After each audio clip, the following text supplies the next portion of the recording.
رب اشرح لی صدری، اے سچے مالک میرے سینے کو کھول دے،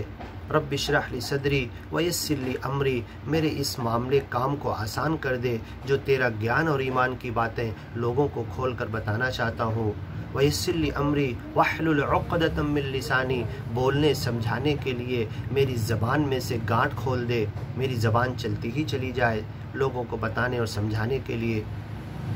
رب اشرح لی صدری ویسر لی امری واحلل عقدۃ من لسانی یفقہوا قولی، تاکہ جن تک یہ سچے گیان اور ایمان کی بات جائے سب سمجھنا چالو کر دیں۔ یا ایھا الذین آمنوا، اے ایمانی اور گیانی لوگ، اطیعوا، اطاعت کرو،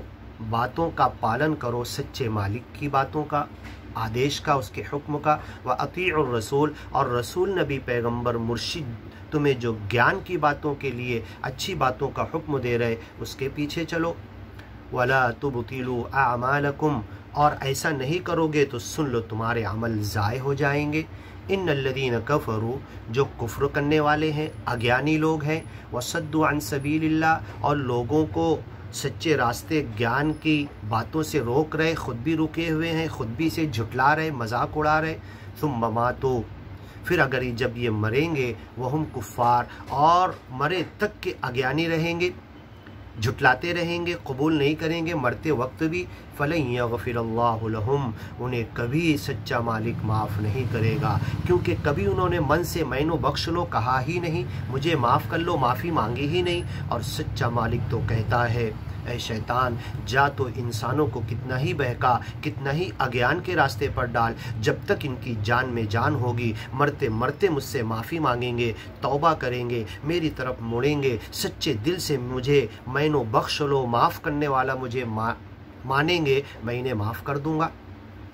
فلن یغفر اللہ لہم وللذین یموتون وہم کفار، جو مر جائیں مرے تک کے اگیان پر ہوں، جھٹلانے کا کام کرے، ان کی کبھی معافی نہیں۔ فلن یغفر اللہ لہم، اللہ انہیں معاف نہیں کرے گا۔ فلا تہینوا، اے گیان والو، اے ایمان والو، اور اس راستے پر تن من دھن لگا دینے والو، اور آؤٹ پٹ کم مل رہا، لوگ کم گیان کی طرف آ رہے، اس گیان اور ایمان کے راستے پر بہت کم لوگ ہیں اور زیادہ مخالفت کر رہے ہیں، تو اے ایمان والو فلا تہینوا، گھبراؤ مت، رنجیدہ مت ہو، غم زدہ مت ہو، اکتاؤ مت، اس گیان کو لے کر چلنے میں تھکو مت، وتدعوا الی السلم، لوگوں کو سلامتی کی طرف بلاتے رہو، صلح امن کی طرف بلاتے رہو، وانتم الاعلون، تم جیتنے والے ہو، تم سپیریئر رہنے والے ہو، تم بلند ہونے والے ہو، واللہ معکم، کیوں کہ سچا مالک تمہارے ساتھ ہے۔ سچے مالک کی معیت کو، اس کی قدرت کو، اس کی حکمت کو، اس کی طاقت کو تمہارے ساتھ جوڑ دیا گیا ہے، اور یہ سچے مالک کے گیان کے ساتھ جو سچا مالک تمہارے ساتھ جٹ گیا ہے، اس ایمان کے ساتھ جو رشتہ تمہارا سچے مالک کے ساتھ قائم ہو گیا ہے کبھی نہیں ٹوٹنے والا۔ واللہ معکم، وہ سچا مالک نراکار روپ میں تمہارے ساتھ ہر جگہ پر ہے، اور سہکار روپ میں عرش پر ہے، عرش پر قبضہ کیے ہوئے ہے۔ دونوں باتیں صحیح ہیں، دونوں آیتیں قرآن میں آئی ہیں۔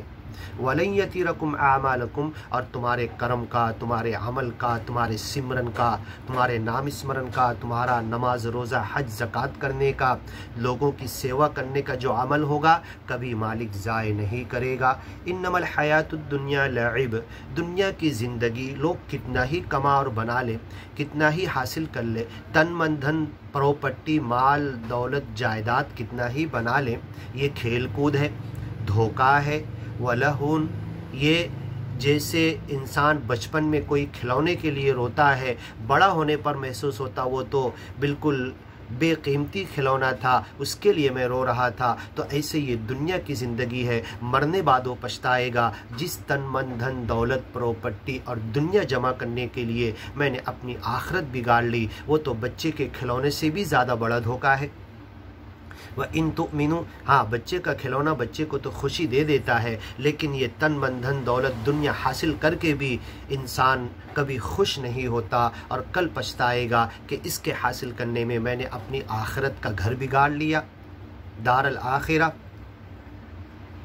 وَإِن تُؤْمِنُوا اور اگر اپنے گیان کو پکا کر لوگے، بنا لوگے، وَتَتَّقُوا اور بچنے کی راہ پر چلو گے، برائیوں سے بچو گے، دنیا کی مایا سے بچو گے، دنیا کی محبت سے بچو گے، اپنی کشتی کو دنیا کی محبت کے پانی میں ڈبانے سے بچو گے، اور سچے مالک کی پکڑ سے بچو گے، یہ ہے تقویٰ۔ جگہ جگہ جو قرآن میں استعمال ہوا تقویٰ، اس کا مطلب کئی مطلب اور معنی بتائے جاتے ہیں، یہ بھی اس کا ایک مطلب ہے۔ اور ایک چیز یہ کہ عربی میں قوت، قوا، اگر اس سے اس کو نکالے تو سچے مالک سی گیان اور ایمان پر آ کر اس سے طاقت اور قوت حاصل کرنا۔ وَأَسْتَقْدِرُكَ بِقُدْرَتِكَ چھوٹے چھوٹے کام میں سچے مالک سے مشورہ کرو، استخارہ کرو، کروں کہ نہ کروں، اور سچے مالک جو دل میں ڈالے اور اس کو لے کر آگے بڑھ جاؤ، اور دعا کے بعد قدم اٹھا لو، سچا مالک اس میں خیر رکھے گا۔ استخارہ کا مطلب ہوتا ہے، اس دعا میں کہا گیا ہے أَسْتَقْدِرُكَ بِقُدْرَتِكَ، اے سچے مالک مجھے کچھ نہیں سمجھتا، میری طاقت کچھ نہیں ہے، میں اس کام کے کرنے یا کرنے میں نہ کرنے میں تیرے سے طاقت قوت حاصل کرنا چاہتا ہوں۔ وَأَسْتَقْدِرُكَ میں سوال کرتا ہوں تیری قدرت میں سے تھوڑا، تو اپنی طاقت اور قوت سے، تیرے گیان کے ذریعے طاقت تو ملی ہے، اے مالک اب مزید طاقت اور قوت دے دے تاکہ تیرے راستے پر چلنا آسان ہو جائے، پوری دنیا تک گیان پہنچانا آسان ہو جائے۔ وَتَتَّقُوا سچے مالک سے ڈرو، دنیا کی چیزوں سے بچو، سچے مالک کا خوف خشیت اختیار کر کے اس کی پکڑ سے بچو، اس سے قوت حاصل کرو اس کے گیان اور ایمان کے ذریعے۔ یُؤْتِکُم أُجُورَکُم تو تمہارا بدلہ، تمہاری قیمت، تمہارے اچھے کرم کا بدلہ سچا مالک جنت میں دے گا۔ وَلَا يَسْأَلْكُمْ اموالکم اور تم سے تمہارا تن من دھن مانگ نہیں رہا ہے، یہ تو وقتی طور پر صرف کہنا ہے کہ یہ مالک کا دیا ہوا ہے، میں اس کنڈیشن اور شرط کو قبول کرتا ہوں کہ میرا تن من دھن سچے مالک کا ہے، کیونکہ اتنا بڑا گیان مل رہا ہے۔ مطلب یہ ہوا کہ یہ جو تن من دھن ملا ہے مجھے وقتی طور پر ملا ہے اور اپنی مرضی سے استعمال کرنے کے لیے نہیں ملا ہے، یہ تن من دھن میں سچے مالک کی رضا، اس کی مرضی، اس کے بولے ہوئے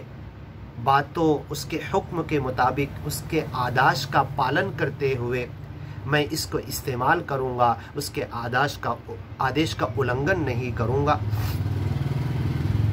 وَلَا يَسْأَلْكُمْ اموالکم تو تمہارا مال، تمہاری دھن دولت مانگ کر مالک کچھ کرنے والا نہیں ہے، مالک کے کوئی کام کی بھی نہیں ہے، تمہیں صرف گیان کے راستے پر اسے لگانا ہے، اپنے تن من دھن کو۔ وَلَا يَسْأَلْكُمْ اموالکم تم سے تمہارا مال نہیں مانگ رہا سچا مالک، إِن يَسْأَلْكُمُوهَا اور اگر تم سے سچا مالک مال مانگنے لگے، فَيُحْفِكُمْ تم کنجوسی کرو گے، تبخلوا اور تمہارے دل میں تنگی آ جائے گی، وَيُخْرِجْ أَضْغَانَكُمْ ہا انتم ہاؤلاء آگے کی ویڈیو میں اس کا ترجمہ سنیے۔